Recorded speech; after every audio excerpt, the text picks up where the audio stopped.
Dalawang gunmen sa pamamaril sa mag-live-in partner na sakay ng bus, kabilang sa malaking grupo ng gun for hire ayon sa PNP.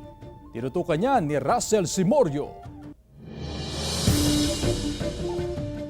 Patuloy ang pangangalap ng pulisya ng mga karagdagang impormasyon para mapabilis ang investigasyon sa viral na pamamaril sa loob ng pampasaherong bus. Ayon sa pulisya, posibleng kabilang sa malaking grupo ng gun for hire ang dalawang gunmen. Posible po na gun for hire talaga. Kasi nga yung sa galaw nila, makikita nyo naman doon sa viral video.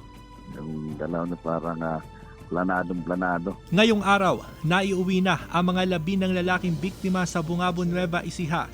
Hindi na muna nagbigay ng pahayag ang mga kamag-anak, pero labis ang kanilang paghihinagpis. Sa burol naman ng babaeng biktima, isang video na naglalaman ng huling habilin ang nagpaluha sa mga kapatid ng biktima. Ginawa ko itong video na ito para sabihin na ng aking anak na si Charlito Atilano Jr. ay walang karapatan mag-stay sa bahay ko o kumuha ng mga ani. Sinagot ito ng kampo ng anak.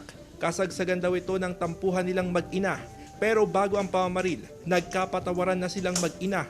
Nalulungkot po kami na person of interest ang aming kliyente habang siya ay nagluluksa sa kamatayan ng kanyang ina. Pero naiintindihan din po namin na ginagawa lamang ng ating kapulisan ang kanilang trabaho.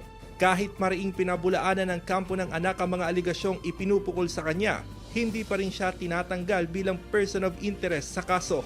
Actually, yun yung motive na tinitingnan nga nila si OP. Ang mahalaga po sana talaga dyan, ma-identify. Makita naman mukha din ng suspect sa dashcam. Kasama si Ron Alistair Tañedo, Russell Simorio, One North Central Luzon.